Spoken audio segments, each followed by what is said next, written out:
शेर और साहसी पेंगुइन। अंटार्कटिका की बर्फीली दुनिया में पिपिन नाम का एक छोटा पेंगुइन रहता था। अन्य पेंगुइन जो बर्फ में इधर उधर घूमने और ठंडी पानी में मछली पकड़ने में संतुष्ट थे, के विपरीत पिपिन के दिल में जिज्ञासा थी। वह अक्सर गर्म स्थानों के सपने देखता, जहां सूरज की किरणें चमकती हों और हवा में नए जीवों की आवाजें गूंजती हों। वह अंतहीन सफेद परिदृश्य को देखता और खुद को दूर दराज के जंगलों और रेगिस्तानों का अन्वेषण करते हुए कल्पना करता। एक दिन एक और बार गर्म धूप वाले स्थानों के सपने देखने के बाद पिपिन ने ठान लिया, मैं एक साहसिक यात्रा पर जा रहा हूँ। उसने अपने साथी पेंगुइनों से कहा। वे सभी उसे बड़ी बड़ी आंखों से देखने लगे। साहसिक यात्रा? लेकिन तुम कहाँ जाओगे? उसके एक दोस्त ने पूछा।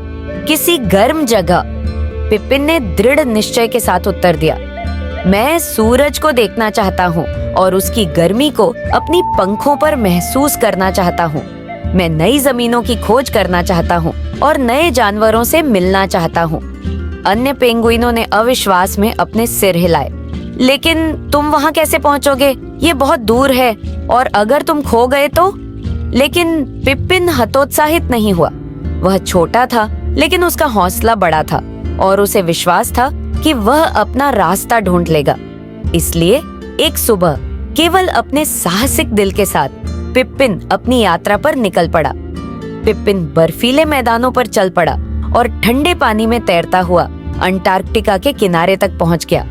वहां वह एक तैरते हिमखंड पर कूद गया, जिसने उसे उन ठंडी भूमि से दूर ले जाना शुरू किया जिन्हें उसने हमेशा जाना था।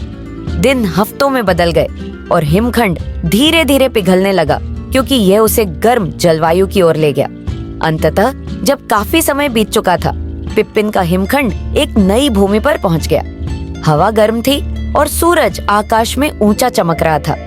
जैसे ही हिमखंड पूरी तरह से पिघल गया, पिपिन खुद को एक सवाना के रेतीले तटों पर खड़ा पाया। एक ऐसी दुनिया जो उसने पहले कभी नहीं देखी थी। दृश्य विशाल और सुनहरा था, जिसमें ऊंची घास, पेड़ और ऐसे जानवरों की आवाजें थीं जिन्हें पिपिन ने पहले कभी नहीं देखा था। वह चारों ओर अचंभित होकर देखने लगा, उत्साहित और नर्वस दोनों महसूस कर रहा था। जब पिपिन सवाना में आगे बढ़ रहा था, तो उसने एक बड़ा शाही प्राणी देखा जो एक पेड़ की छाया में आराम कर रहा था। वह एक शेर था, जिसकी सुनहरी अयाल सूरज की रोशनी में चमक रही थी। शेर ने पिपिन को देखा और वह उतना ही हैरान था जितना पेंगुइन। अरे, यहाँ क्या है? शेर ने गहरी आवाज में पूछा। तुम यहाँ के नहीं लगते, छोटे साथी। पिपिन ने शेर की ओर देखा। उसका दिल तेजी से धड़कने लगा, लेकिन अपने डर के बावजूद उसने बोलने की हिम्मत जुटाई। मैं पिपिन हूँ और मैं एक साहसी हूँ। मैं अंटार्कटिका से यहाँ तक नई जमीनों को देखने और नए दोस्तों से मिलने आया हूँ। शेर ने भौहें उठाई। वह प्रभावित हुआ। अंटार्कटिका, तुम कहते हो? यह तो यहाँ से बहुत दूर है। मेरा नाम लियो है और मैं इस सवाना का राजा हूँ। तुम यहाँ स्वागत है, लेकिन मुझे मानना पड़ेगा, मैंने पहले कभी पेंगुइन नहीं देखा। पिपिन मुस्कुराया, राहत महसूस करते हुए कि लियो दोस्ताना था। मैंने भी पहले कभी शेर नहीं देखा। यह जगह मेरे घर से इतनी अलग है। ये बहुत गर्म है और यहाँ देखने के लिए बहुत सारी नई चीजें हैं। लियो हंसा। हाँ, सवाना एक खूबसूरत जगह है, लेकिन यह चुनौतीपूर्ण भी हो सकती है। सूरज गर्म है और शिकारी तेज हैं। लेकिन चिंता मत करो छोटे पिपिन, मैं तुम्हें इस नए वातावरण में ढलने में मदद करूंगा। अगले कुछ दिनों में लियो ने पिपिन को सवाना की जीवन शैली सिखाई। लियो ने पिपिन को दिखाया कि जब सूरज बहुत गर्म हो तो पेड़ों के नीचे छाया कैसे ढूंढनी है, पानी कहाँ से पाना है ताकि हाइड्रेटेड रहा जा सके, और किन जानवरों से सावधान रहना है। पिपिन ने जल्दी ही यह सीख लिया कि ठंडा रहना और आराम करने के लिए सुरक्षित जगह ढूंढना कितना महत्वपूर्ण है। चुनौतियों के बावजूद वह इस तरह की जीवंत और रोमांचक जगह में रहने के लिए उत्साहित था। पिपिन ने बदले में लियो को अपने बर्फीले घर की कहानियां सुनाई। उसने शेर को ऊंचे ऊंचे ग्लेशियरों, खेलते हुए सीलों और झिलमिलाती रोशनियों के नीचे बिताई गई लंबी ठंडी रातों के बारे में बताया।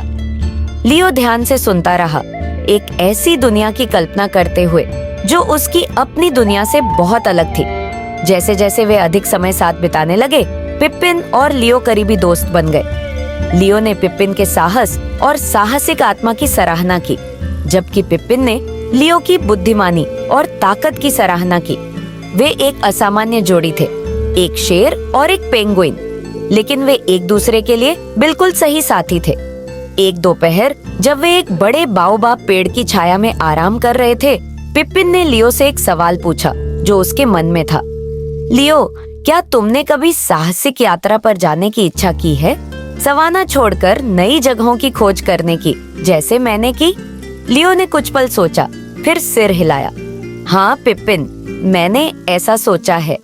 मैं हमेशा यह जानने के लिए उत्सुक रहा हूँ कि समुद्र कैसा दिखता है। रेत को अपने पंजों के बीच महसूस करना और लहरों को किनारे से टकराते हुए सुनना। लेकिन मैं हमेशा इस भूमि का राजा रहा हूँ और मेरा कर्तव्य इसे सुरक्षित रखना है, इसलिए मैं यहीं रहा। पिप्पिन मुस्कुराया। तुम्हें पता है लियो, साहसिक यात्रा करने के लिए दूर जाने की जरूरत नहीं है। अपने घर में ही कुछ नया करने की कोशिश करना भी एक साहसिक यात्रा हो सकती है। लियो ने पिप्पिन की ओर देखा और समझा कि छोटे पेंगुइन ने सही कहा था। साहसिक यात्रा का मतलब हमेशा दूर दराज के स्थानों की यात्रा करना नहीं होता। इसका मतलब ये भी हो सकता है कि दुनिया को एक नए तरीके से देखना, नई चीजों को आजमाना और बदलाव को अपनाना। अपने दोस्त की बातों से प्रेरित होकर लियो ने अपनी एक छोटी साहसिक यात्रा करने का फैसला किया। उसने पिप्पिन को सवाना के किनारे की यात्रा के लिए आमंत्रित किया, जहां जमीन समुद्र से मिलती थी। यह वह जगह थी जहां लियो कभी नहीं गया था, लेकिन वह हमेशा से देखना चाहता था। एक साथ लियो और पिप्पिन अपनी यात्रा पर निकल पड़े। सूरज आकाश में ऊंचा था और गर्म हवा में घास लहराते हुए वे सवाना में आगे बढ़े। वे झेबरा और गजेल्स के झुंड के पास से गुजरे, जो ये देखकर हैरान थे कि शेर और पेंगुइन एक साथ यात्रा कर रहे हैं। काफी लंबी यात्रा के बाद वे अंततः सवाना के किनारे पहुंच गए।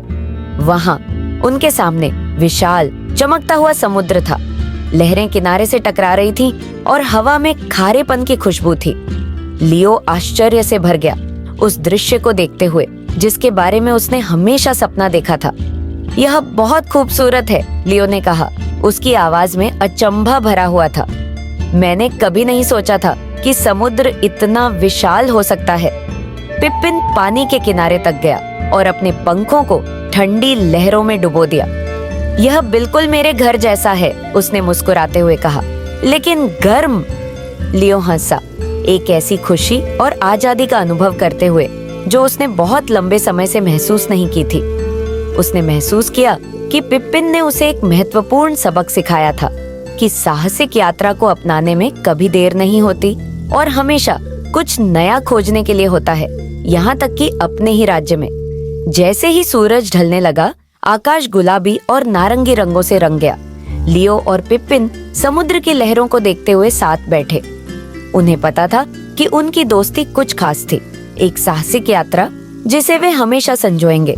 पिप्पिन ने वह गर्म भूमि पाली थी जिसका उसने हमेशा सपना देखा था, और बदले में उसने लियो को साहसिक यात्रा का उपहार दिया था। शेर और पेंगुइन, दो ऐसे प्राणी जो बहुत अलग अलग दुनिया से थे, ने एक दूसरे को दिखाया कि सच्ची दोस्ती की कोई सीमा नहीं होती और थोड़ी हिम्मत के साथ कोई भी कहीं भी साहसिक यात्रा पा सकता है, चाहे वह कहीं भी हो।